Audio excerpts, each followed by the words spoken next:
Pregnant बहू एक बड़े से पत्थर पर बैठी है। पति पेड़ से टहनियां तोड़ रहा है और सास नंद मिलकर आसपास से झाड़ियां जमा कर रही है। कितनी ठंड लग रही है। रश्मि बेटा जल्दी से सारी झाड़ियां जमा कर ले। हाँ माँ, मैंने आसपास से सारी झाड़ियाँ जमा कर ली हैं। लो भैया, आप जल्दी से इस तंदूर को ढक दो। लो पापा, कुछ पेड़ की टहनियाँ मैंने भी तोड़ी हैं। राहुल सारी टहनियां और लकड़ियां जमा करके साथ वाले पेड़ का सहारा लेकर तंदूर के ऊपर चढ़ता है और बड़ी मुश्किलों से तंदूर के ऊपरी हिस्से को ढक देता है और अपने पूरे परिवार के साथ उस बड़े से तंदूर में चला जाता है।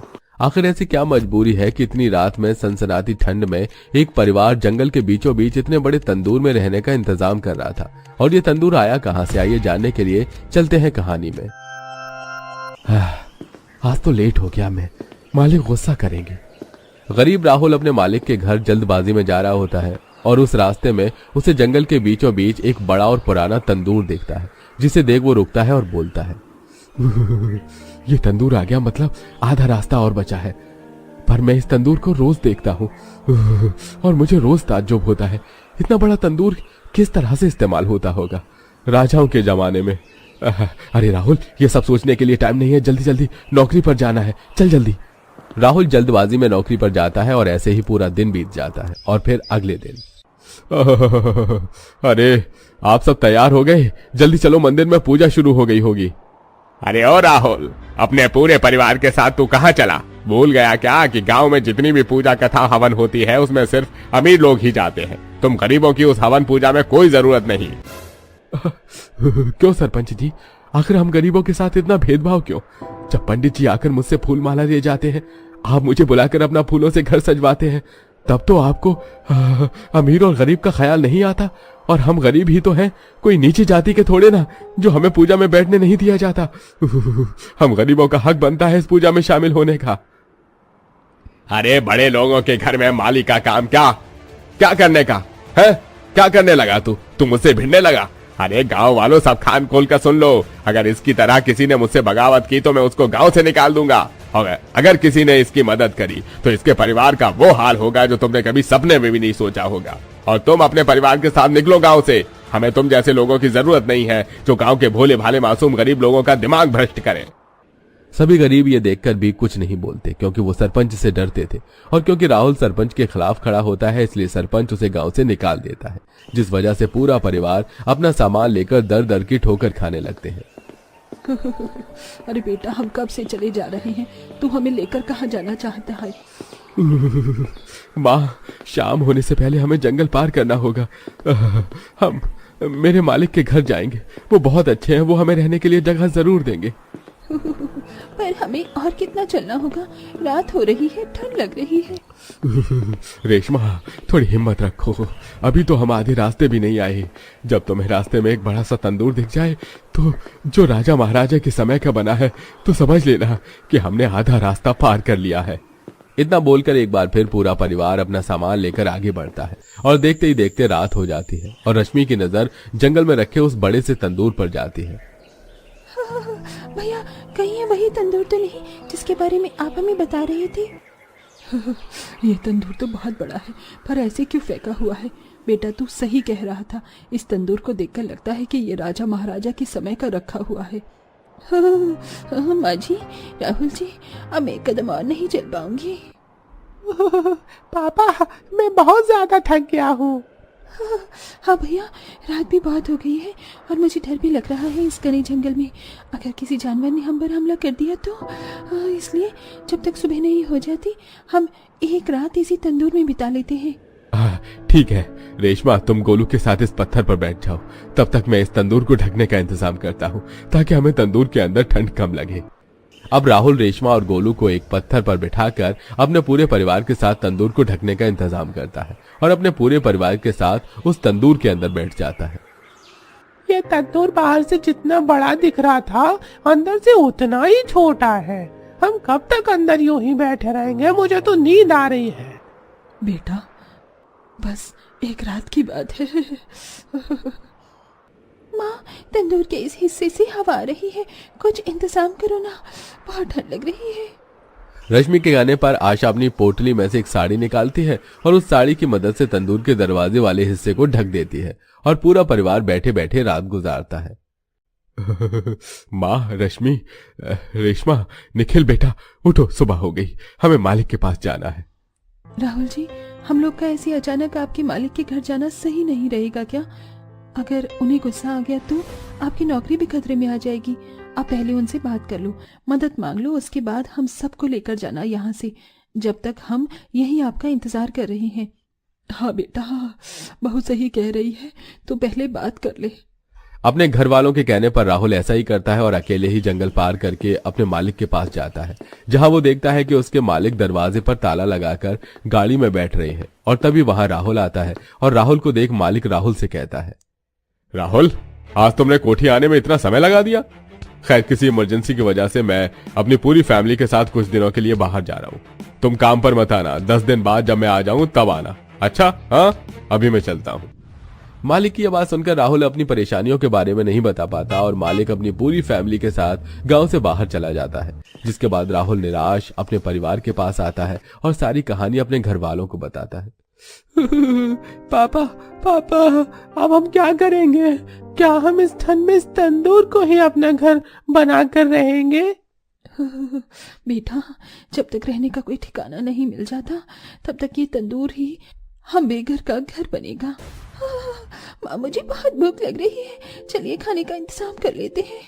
अब न चाहते हुए भी पूरा परिवार उस तंदूर में ही रहने का इंतजाम करता है और तंदूर के बाहर मिट्टी का चूल्हा बनाकर पूरा परिवार खाना बनाता है। रात को पूरा परिवार जब तंदूर के बाहर बैठकर खाना खा रहा होता है तो उन्हें काफी ठंड लगती है। माँ जी, मुझे बहुत ठंड लग रही है, मैं तंदूर के अंदर जा रही हूँ। ये ठंडी हवा मुझे भी बर्दाश्त नहीं हो रही। माँ, जल्दी से खाना खाकर तंदूर में चलते हैं। पूरा परिवार ठंड में जल्दी से खाना खाकर तंदूर में जाता है और काफी देर तंदूर के अंदर बैठे रहने से रेशमा को सांस लेने में दिक्कत होती है और वो तंदूर के बाहर निकलती है। रेशमा को बेचैन देखकर पूरा परिवार डर जाता है और कोमल बाहर आकर अपनी बहू से कहती है, बहू तू ठीक तो है? तू इस तरह तंदूर से बाहर क्यों आ गई? हाँ माँ जी, मुझे बहुत घबराहट हो रही है, अंदर तंदूर में बैठा नहीं जा रहा।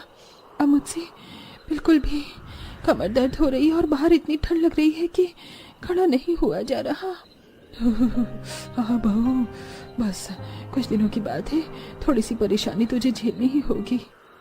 रेशमा गर्भवती थी, जिस वजह से उसे तंदूर में रहने की वजह से काफी परेशानियों का सामना करना पड़ता है। अब इसी तरह कुछ दिन बीत जाते हैं और एक रात जब पूरा परिवार सो रहा होता है तो उन्हें जानवरों की आवाज सुनाई देती है। पापा, यहाँ तो जानवरों की आवाज आ रही है, मुझे बहुत डर लग रहा है। अगर कोई जानवर हमारे तंदूर घर के अंदर आ गया तो? बेटा तू डर मत, मैं अभी कुछ करता हूँ। इतना बोलकर राहुल आसपास से बड़े बड़े कुछ डंडे उठाकर उसे साड़ियों से बांधकर एक दरवाजा बनाता है और पूरा परिवार सारी रात डरे सहमे तंदूर में बिताता है। आज 15 दिन हो गए, मालिक आ चुके होंगे, एक बार मैं देख कर आता हूँ, तो क्या वही हमारी मदद कर सकते हैं? हाँ बेटा, बात करके जल्दी आना, बहू इस हालत में और इस तंदूर घर में नहीं रह पाएगी। अब राहुल जल्दी से अपने मालिक के पास जाता है और अपने मालिक को देख सारी बात अपने मालिक को बताता है और उनसे मदद की भीख मांगता है। राहुल, तुम्हारे साथ इतना सब कुछ हो गया और तुमने मुझे बताया भी नहीं। अरे अगर तुम मुझे उस दिन बता देते तो मैं जाते हुए तुम्हें घर की चाबी दे देता, पर अभी भी देरी नहीं हुई है। तुम अपनी फैमिली के साथ आ जाओ और घर के बाहर गार्डन एरिया में जो एक छोटा सा रूम बना है उसमें अपनी फैमिली के साथ तब तक रहो जब तक तुम्हें कहीं दूसरा घर नहीं मिल जाए। मालिक, आप बहुत अच्छे हैं, इस ठंड में आपने हम गरीब की समस्या समझी। राहुल इमोशनल हो जाता है और एक बार फिर जंगल आता है और अपनी पूरी फैमिली के साथ उस तंदूर घर को खाली करके अपने मालिक के दिए उस छोटे से कमरे में आता है। जिसके बाद राहुल का मालिक आशा और रश्मि की भी एक छोटी सी नौकरी लगवा देता है, जिस वजह से अब घर चल पाना राहुल के लिए आसान हो गया था। कितनी ठंड हो रही है, ऊपर से घर में खाना भी नहीं है। हे भगवान, भूख से पेट में चूहे कूद रहे हैं। माँ जी, और कब तक ऐसी परेशानियों का सामना करते रहना पड़ेगा हमें? परेशानियां तो जिंदगी भर आती ही हैं बहू, हमें परेशानियों का सामना करना पड़ेगा। एक दिन ये परेशानियां खत्म हो जाएंगी। बिना खाए तो पेट में दर्द हो रहा है, ये गन्ने ही खा लेता हूँ। सब लोग पास में रखे हुए गन्ने और गुड़ को खाकर अपना गुजारा कर रहे होते हैं।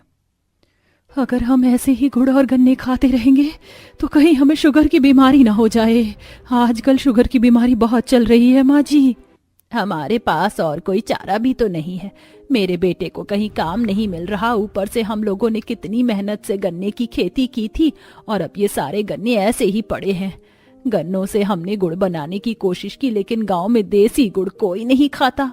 हाँ माँ जी, आप बिल्कुल सही कह रही हो।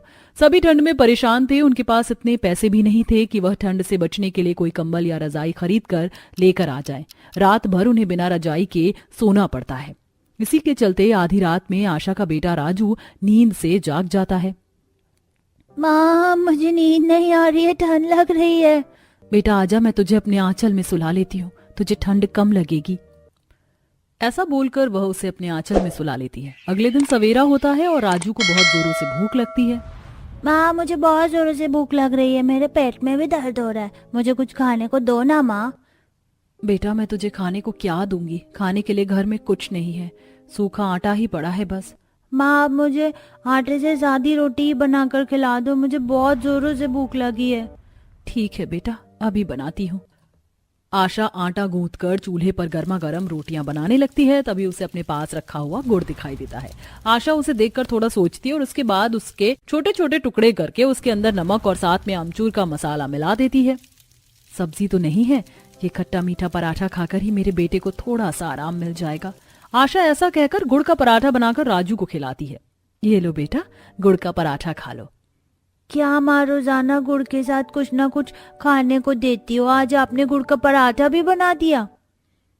कोई बात नहीं बेटा, मजबूरी को समझ लो, जो मिल रहा है उसे खा लो। अपनी माँ की आंखों में आंसू देखकर राजू गुड़ का पराठा खाने लगता है। ओह वाह माँ, ये तो बहुत ही स्वादिष्ट बनाया है आपने, गुड़ का पराठा तो बहुत अच्छा लग रहा है खाने में, आप भी खाकर देखो ना। राजू अपनी माँ को अपने हाथों से एक निवाला खिलाता है। अरे हाँ, ये तो अच्छा है, स्वादिष्ट बना है। अगर अच्छा बना है तो बहू सबके लिए गुड़ का पराठा बना दो, सब लोग वही खा लेंगे। सरस्वती के कहने पर आशा सभी के लिए गुड़ का पराठा बनाती है और सब लोग पेट भरकर गुड़ का पराठा खाते हैं। सच में ये गुड़ का पराठा तो बहुत स्वादिष्ट बना है। अगर इसके साथ थोड़ी सी गुड़ की चाय मिल जाती तो वो भी बहुत स्वादिष्ट लगती। खैर कोई बात नहीं, समय समय की बात है, जितना मिल जाए उतने में ही खुश रहना चाहिए। ऐसे ही 2 दिन तक वह लोग गुड़ का पराठा खाकर गुजारा करते हैं। तीसरे दिन जब सरस्वती गुड़ का पराठा खाती है तो कहती है, इस गुड़ के पराठे को खाकर तो मन ही नहीं भरता। अगर तुम्हारी कोई दुकान होती बहू तो लोगों की भीड़ लग जाती। अच्छा माँ जी, आप बिल्कुल सही कह रही हो। अगर हम दुकान खोल लें तो शायद हमारे गुड़ के पराठे की दुकान अच्छी खासी चलेगी। लेकिन गांव में लोग गुड़ का पराठा तो खाने से रहे, हम ये काम शहर में कर सकते हैं। सुझाव तो बहुत अच्छा है तुम्हारा। देखो हमारे पास गन्ने हैं गुड़ बनाने के लिए और साथ में गुड़ भी है, लेकिन शहर जाने के लिए पैसे नहीं है। देखा जाए तो हमारे गांव के बाद शहर ही तो आता है माँ जी। थोड़ी सी मेहनत लगेगी पैदल चलने में, लेकिन हम शहर तो पहुंच ही जाएंगे। सरस्वती आशा की बात मान लेती है, जिसके बाद आशा गुड़ के पराठे के लिए सामान तैयार करती है और दोनों सास बहू पैदल पैदल चलते चलते शहर की तरफ जाने लगती हैं। गांव से शहर तक जाने का 2 घंटे का सफर तय होता है, जिसके चलते उनके पैर बहुत बुरी तरह थक जाते हैं। माँ जी, आप थक गई हो, थोड़ी देर आराम कर लें क्या? नहीं नहीं, चलते चलो, शहर सही समय पर पहुंच जाएंगे तो काम शुरू कर देंगे।